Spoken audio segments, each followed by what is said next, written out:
Sarah, c'est vraiment toi? Tu ne reconnais pas ma voix, petit frère? Je la reconnaîtrai entre mille, et tu n'as pas la voix de ma sœur.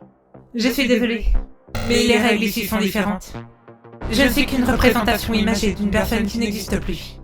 Certains paramètres ne peuvent pas être produits parfaitement. Prouve-le. Pardon? Prouve que tu es bien ma sœur. 8 mars 2012. Nous étions tous les deux en balade dans la forêt. Maman et papa étaient au travail. Tu as poussé un enfant qui t'avait volé un jouet. Il est tombé le long d'une grande pente et s'est cassé les deux jambes. Tu m'as fait promettre de jamais en parler à qui que ce soit, et tu t'en es voulu. C'est vrai, il n'y avait que toi. Personne d'autre ne connaît cette histoire. Mais dans cet espace digital, comment savoir si tu n'es simplement pas une autre intelligence artificielle qui peut lire mes souvenirs? Je ne sais même pas ce qui a pu m'arriver pendant que j'étais inconscient. Et puis comment pourrais-tu être ici? Je peux comprendre ton scepticisme. Mais c'est vraiment moi, Sarah. L'admin te l'a dit, je suis une représentation imagée de ta culpabilité. Ta présence indiquerait que je me sens encore coupable de ta disparition. N'est-ce pas le cas? Faisons un petit rappel des faits. Nous sommes en 2035. Les Omnons débarquent sur Terre.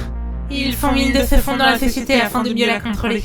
Sauf que moi, petit humain naïf, je me prête au jeu et je me fais courtiser par le roi, Zelgrod. Je sais, j'étais là. Nous en avons d'ailleurs longuement discuté. Et qu'est-ce qui s'est passé après? Il t'a kidnappé. Ce n'était pas son intention initiale. Il voulait me protéger de la réaction des masses face à notre relation.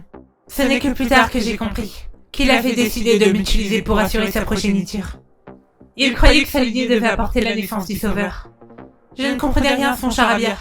Et quand j'ai décidé de lui refuser, il m'a enfermé dans son cachot. C'est ce que j'avais déduit. Mais je n'ai pas eu le temps de venir te chercher. J'ai été pris par d'autres obligations. Ah bon? Il y avait plus important que sauver ta sœur, celle qui t'a pratiquement élevée. Ce n'est pas ce que... Comment peux-tu être aussi égoïste?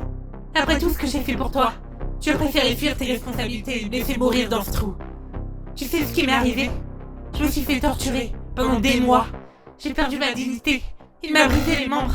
Je n'étais plus qu'un déchet à ses yeux. J'espérais tellement que tu viendras à mon secours.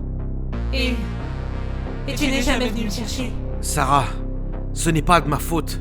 Je ne pouvais pas... Tu ne pouvais pas quoi? Prendre 5 minutes pour essayer de me localiser? Tu as préféré te concentrer sur tes problèmes personnels? Tu crois peut-être que c'était simple pour moi? J'ai été forcé de reprendre la tête de la résistance. Je devais gérer plein de choses en même temps. Et puis Max s'est fait tuer. Tu n'as pas changé au final. Toujours à mettre la faute sur les autres. Et si ce n'était que moi, ce serait une chose. Mais je suis pas la seule à avoir succombé à ton égoïsme. De quoi est-ce que tu parles? Incroyable. Tu m'as oublié, gamin? Mais qui? Après tout ce que j'ai sacrifié pour toi, pour Sarah, pour papa et les autres, tu n'es même pas capable d'assumer les faits et de te rendre compte que c'est de ta faute si nous ne sommes plus là. Jack? Exact, petit frère. Sarah n'est pas la seule à avoir perdu la vie à cause de toi. Tu n'as pas su la convaincre de ne pas se laisser entuber par Zelgrod. Et en conséquence de cela, j'ai entrepris d'aller la sauver, vu que tu n'étais qu'un petit geek effronté et égoïste. Et cela m'a coûté la vie. C'est une blague, j'espère. C'était ton rôle. Tu étais le chef de la résistance après la mort de papa. C'était l'occasion de faire d'une pierre deux coups. Sauver Sarah et en découvrir plus sur les plans de conquête des Omnons. Ne contourne pas la conversation, gamin. Nous sommes morts par ta faute. Nous avons tout fait pour te protéger. Et tu n'as même pas été capable de nous rendre l'appareil.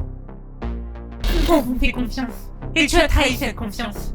Tu es la honte de notre famille. Je n'aurais jamais dû te confier les rênes de la résistance. Regarde où nous en sommes. Nous sommes morts. Et le multivers a été détruit. Je sais que je vous ai laissé tomber. Je sais que vous vous êtes sentis trahis. Mais nous avons tous fait nos choix. Vous me dites que je n'assume pas mes responsabilités et que je rejette la faute sur quelqu'un d'autre. C'est exactement ce que vous faites. Vous êtes dans le déni. Sarah, c'est toi qui as fait le choix d'aller vers Zelgrod et d'ignorer mes avertissements. Jack, c'est toi qui as choisi d'aller sauver notre sœur, seul, alors que tu aurais pu compter sur l'aide de la résistance. Et le résultat, vous rejetez la faute sur moi. Vous m'accusez du tort que vous commettez vous-même en ce moment. Pas de réponse? Tu as raison, petit frère. Je me suis senti responsable de votre mort. Mais ce n'est plus le cas. J'ai accepté les choix que vous avez faits. J'ai accepté la réalité. C'était peut-être le destin que tout ceci arrive. C'est vrai. Tu as grandi, tu as évolué, mûri. C'était la bonne réponse. Nous sommes fiers de toi. Je suis impressionné, Zach Patton. Tu es parvenu à te défaire de ces regrets aussi rapidement. Tu es plus intelligent qu'il n'y paraît. Pendant mes voyages dans le multivers du précédent cosmos, je n'ai cessé de penser à eux. Ils étaient la seule famille qui me restait, et je les ai déçus. Mais grâce à cette nouvelle conversation, j'ai enfin réalisé que je ne peux pas me sentir coupable des choix qu'ils ont faits. Et c'est en cela que tu as pu transcender ces sentiments négatifs. C'est bien. C'est un premier pas vers la configuration finale de ton esprit. Je ne suis pas une machine ou un programme. Je suis un être humain. Oui et non. Pour l'instant, tu n'es qu'un amas de données, coincé derrière un système complexe. Il reste encore plusieurs étapes à passer avant que tu ne puisses reprendre ta forme humaine. Mais il est désormais possible de compléter le reboot et de donner forme au 5e cosmos. Vraiment ? Oui. Le temps nous est compté. Nous allons devoir régler encore quelques détails. J'espère que tu seras prêt, car toutes les décisions que tu vas prendre vont affecter des trillions d'êtres vivants. Comme je te l'ai expliqué plus tôt, ta présence ici est une anomalie. Mais comme tu as été à l'épicentre du reboot, tu y es donc attaché. Et pour la première fois depuis la création, quelqu'un d'autre que moi aura la main mise sur l'activation du cosmos. En tant qu'administratrice, mes calculs sont faits très rapidement. Et c'est pour cela que l'interface n'existe que pendant quelques instants. Mais tu as un esprit humain, beaucoup plus lent et fragile.